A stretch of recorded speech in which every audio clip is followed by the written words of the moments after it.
Good morning student, प्रणाम। I teach you lesson number 15 the zoo, जो standard 9th में से लिया गया है। ये स्टोरी बहुत ही अच्छी है और इससे आज मुझे रीड करने की इच्छा हो रही है, तो मैं आपके साथ इसे रीड कर रही हूँ। तो स्टार्ट करते हैं स्टोरी द जू। चौक से निकलकर बाईं ओर जो बड़े साइन बोर्ड वाला छोटा कैफे है, वहीं जगदीश बाबू ने उसे पहली बार देखा था। गोरा चिट्टा रंग, नीली शफाफ आंखें, सुनहरे बाल और चाल में एक अनोखी मस्ती, पर शिथिलता नहीं। कमल के पत्ते पर फिसलती हुई पानी की बूंद की सी फुर्ती, आंखों की चंचलता देखकर उसकी उम्र का अनुमान केवल 9-10 वर्ष ही लगाया जा सकता था, और शायद यही उम्र उसकी रही होगी। अर्धजली सिगरेट का एक लंबा कश खींचते हुए जब जगदीश बाबू ने कैफे में प्रवेश किया, तो वह एक मेज पर से प्लेटें उठा रहा था, और जब वे पास ही कोने की टेबल पर बैठे तो वह सामने था, मानो घंटों से उनकी उस स्थान पर आने वाले व्यक्ति की प्रतीक्षा कर रहा हो। वह कुछ बोला नहीं, हाँ, नम्रता प्रदर्शन के लिए थोड़ा झुका और मुस्कुराया भर था, पर उसके इसी मौन में जैसे सारा मीनू समाहित था। सिंगल चाय का ऑर्डर पाने पर वह एक बार पुनः मुस्कुराकर चल दिया और पलक झपकते ही चाय हाजिर थी। मनुष्य की भावनाएं बड़ी विचित्र होती हैं। निर्जन एकांत स्थान में निस्संग होने पर भी कभी कभी आदमी एकाकी अनुभव नहीं करता। लगता है इस एकाकीपन में भी सब कुछ कितना निकट है, कितना अपना है, परंतु इसके विपरीत कभी कभी सैकड़ों नर नारियों के बीच जन रवमय वातावरण में रहकर भी सूनेपन की अनुभूति होती है। लगता है जो कुछ है वह पराया है, कितना अपनत्वहीन, पर यह अकारण ही नहीं होता। इस एकाकीपन की अनुभूति इस अलगाव की जड़ें होती है, विछोह या विरक्ति कि किसी कथा के मूल में। जगदीश बाबू दूर देश से आए हैं, अकेले हैं। चौक की चहल पहल, कैफे के शोरगुल में उन्हें लगता है सब कुछ अपनत्वहीन। शायद कुछ दिनों रहकर अभ्यस्त हो जाने पर उन्हें इसी वातावरण में अपनेपन की अनुभूति होने लगे, पर आज तो लगता है यह अपना नहीं, अपनेपन की सीमा से दूर, कितना दूर है। और तब उन्हें अनायास ही याद आने लगते हैं अपने गांव पड़ोस के आदमी, स्कूल कॉलेज के छोकरे, अपने निकट शहर के कैफे होटल। चाय साहब। जगदीश बाबू ने राखदानी में सिगरेट झाड़ी। उन्हें लगा इन शब्दों की ध्वनि में वही कुछ है जिसकी रिक्तता उन्हें अनुभव हो रही है, और उन्होंने अपनी शंका का समाधान कर लिया। क्या नाम है तुम्हारा? मदन। अच्छा मदन, तुम कहाँ के रहने वाले हो? पहाड़ का हूँ बाबूजी। पहाड़ तो सैकड़ों हैं, आबू, दार्जिलिंग, मसूरी, शिमला, अल्मोड़ा। तुम्हारा गांव किस पहाड़ में है? इस बार शायद उसे पहाड़ और जिले का भेद मालूम हो गया। मुस्कुरा कर बोला, अल्मोड़ा साहब, अल्मोड़ा। अल्मोड़ा में कौन सा गांव है? विशेष जानने की गरज से जगदीश बाबू ने पूछा। इस प्रश्न ने उसे संकोच में डाल दिया।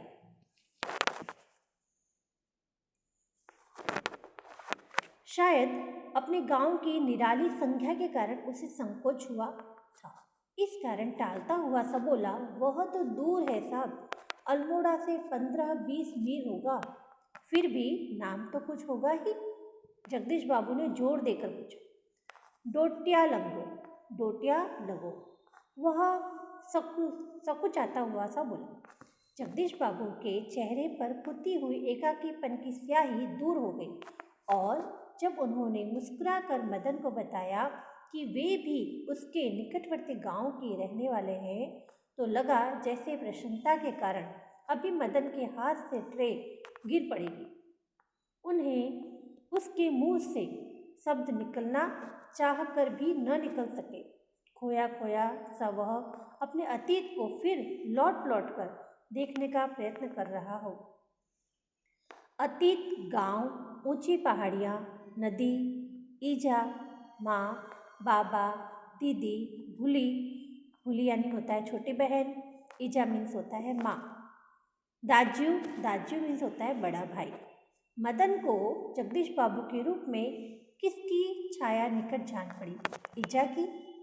नहीं, नहीं बाबा, नहीं दीदी, नहीं भूली, नहीं दाजू, हाँ दाजू। उसको जगदीश बाबू के रूप में अपने बड़े भाई की छवि दिखाई देने लगी। 2-4 ही दिनों में मदन और जगदीश बाबू के बीच की अजनबीपन की खाई दूर हो गई। टेबल पर बैठते ही मदन का स्वर सुनाई देता, दाजू जय हिंद। दाजू आज तो ठंड बहुत है। दाजू क्या यहाँ भी ह्यूं हिम पड़ेगा? ह्यूं पड़ेगा? ह्यूं, ह्यूं एक वर्ड है, हिम, हिम यानी जो बर्फ की वर्षा होती है उसे कहते हैं। दाजू आपने तो कल बहुत थोड़ा खाना खाया।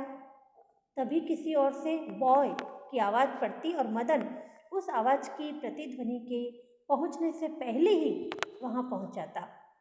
ऑर्डर लेकर फिर जाते जाते जगदीश बाबू से पूछता, दाजू कोई चीज?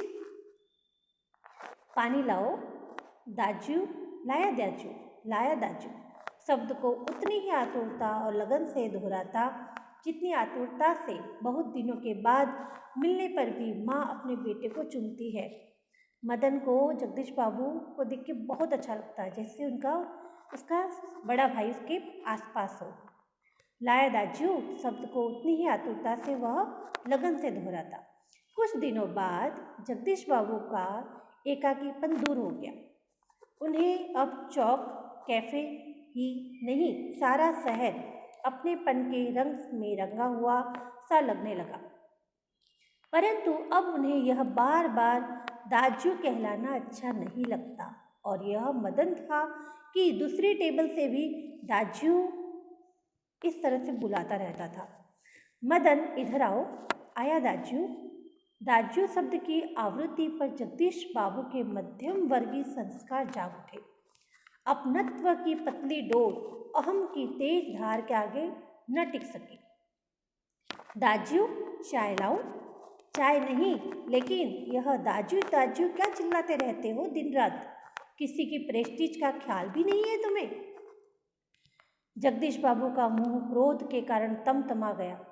शब्दों पर अधिकार नहीं रहा। मदन प्रेस्टीज का अर्थ समझ सकेगा या नहीं, यह भी उन्हें ध्यान नहीं रहा। पर मदन बिना समझाए ही सब कुछ समझ गया था। मदन को जगदीश बाबू के व्यवहार से गहरी चोट लगी। मैनेजर को सिर दर्द का बहाना कर वह घुटनों में सर दे कोठरी में सिसकियां भर भर रोता रहा। घर गांव से दूर ऐसी परिस्थिति में मदन का जगदीश बाबू के प्रति आत्मीयता प्रदर्शन स्वाभाविक ही था। इसी कारण आज प्रवासी जीवन में पहली बार उसे लगा जैसे किसी ने उसे ईजा की गोदी से, बाबा की बाहों से और दीदी के आंचल की छाया से बलपूर्वक खींच लिया। परंतु भावुकता स्थायी नहीं हो। भावुकता स्थायी नहीं हो तो रो लेने पर अंतर की घुमड़ती वेदना की आंखों की राह बाहर निकाल लेने पर मनुष्य जो भी निश्चय करता है वे भावुक क्षणों की अपेक्षा अधिक विवेकपूर्ण होते हैं। मदन पूर्ववत काम करने लगा। दूसरे दिन कैफे जाते हुए अचानक ही जगदीश बाबू के भेंट बचपन के सहपाठी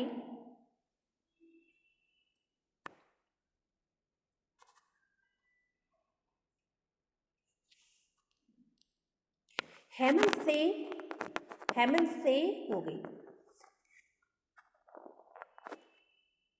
उन दोनों ने कैफे में पहुंचकर जगदीश बाबू ने इशारे से मदन को बुलाया, परंतु उन्हें लगा जैसे वह उनसे दूर दूर रह रहा हो।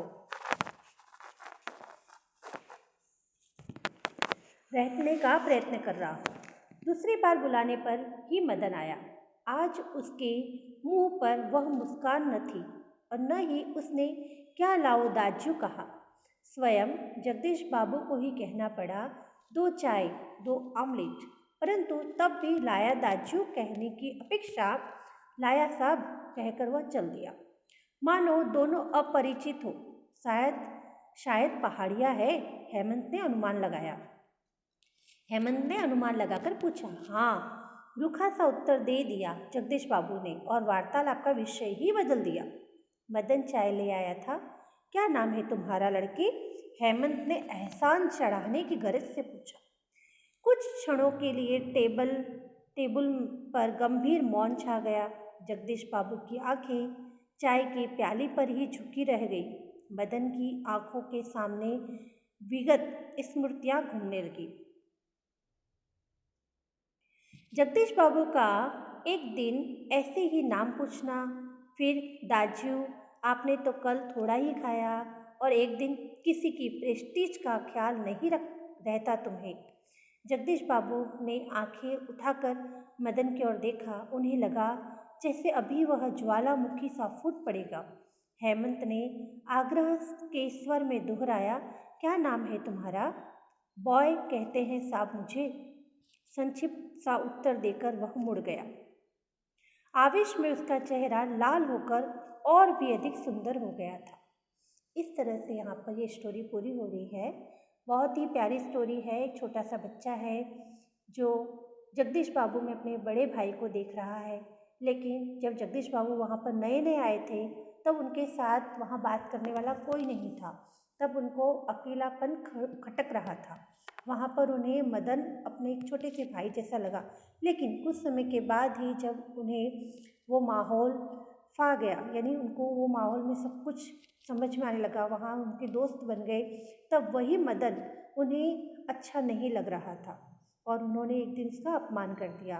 वो छोटा सा बच्चा, जो छोटा सा बालक था, वो बहुत ही दुखी हुआ, लेकिन अपने दुख को थोड़े ही समय में वो भूल गया और अपने काम पर लग गया। इस तरह से इस कहानी में बताया गया है कि हमें किसी की भावनाओं के साथ कभी नहीं खेलना चाहिए। Okay, bye.